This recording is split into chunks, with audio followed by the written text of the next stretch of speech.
अस्सलामुअलैकुम। सफ़ी न्यूज़ में खुशामदीद। दो अहम सवाल जो सफ़ी न्यूज़ पर बहुत ही ज़्यादा तादाद में मौसूल हुए तो हमने सोचा इस पर एक वीडियो ही बना देते हैं। एक सवाल ये है, कल जो हमने ख़बर आपके साथ शेयर की कि जिनको हुरूब है वो कफ़ील के बगैर ही नए कफ़ील पर कफ़ाला करके पुराना जो हुरूब है वो ख़त्म हो जाएगा। दूसरा सवाल ये है कि क्या जो लोग छुट्टी पर गए हुए थे कफ़ीलों ने उनको हुरूब किया है, क्या वो भी नकल कफ़ाला कर सकते हैं या फिर नहीं। दोनों सवाल की जवाब आप सबके साथ शेयर करते हैं। वीडियो को पूरा ज़रूर देखें और हो सके तो वीडियो को अपने और भाइयों के साथ भी ज़रूर शेयर करें। सबसे पहले इस सवाल पर बात करते हैं कि क्या जो कल हमने कानून आप सबके साथ शेयर किया कि ऐसे गैर मुल्की जिनको कंपनियों ने हुरूब दे रखा है और अब उनकी कंपनी नहीं है या फिर रेड कैटेगरी में है या फिर उनके कंपनी ने ये खिलाफ वर्जी की है कि 80% तक अपने कारकुनान का तनख्वाहें अदा नहीं की, तो ऐसे गैर मुल्कियों को सऊदी हुकूमत ने ये इख्तियार दे दिया है कि जिस कफ़ील ने उनको हुरूब दिया है उसके मर्ज़ी के बगैर वो नए कफ़ील पर कफ़ाला कर सकेंगे और पुराने कफ़ील को बताना भी नहीं होगा और हुरूब भी उनका ख़त्म हो जाएगा। तो इसमें सवाल यही किया जा रहा है कि ये कानून क्या सैका ख़ास वालों के लिए भी है। तो आप सबको बताते चली कि कल जो ख़बर हमने आपके साथ शेयर की उसमें सिर्फ कंपनियों मुअस्ससों वगैरह की जिक्र किया गया था, ना कि सैका ख़ास अमिल मंजिली जितने घरेलू महीने आते हैं उसका जिक्र नहीं किया गया था।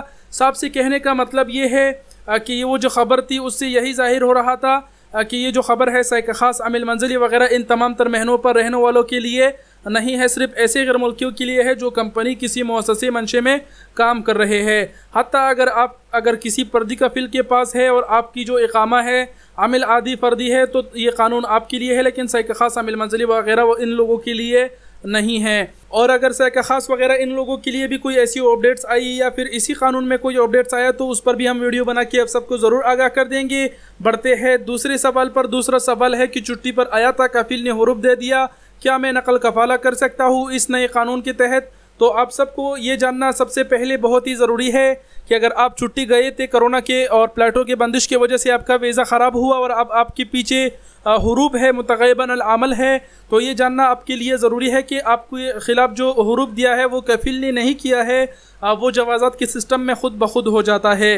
वो कुछ इस तरह होता है, आपकी कफ़ील के पास 6 माह की टेम होती थी इकामा या फिर छुट्टी एक्सपायर होने के बाद 6 माह के अंदर अगर वो रिन्यू करता तो हो जाता, लेकिन 6 माह से अगर ज़्यादा देर हो जाती और आपकी कफ़ील वो आपका जो वीज़ा है इकामा है वो अगर तजदीद नहीं करता तो उसके बाद आपका कफ़ील वो तजदीद नहीं कर सकता था।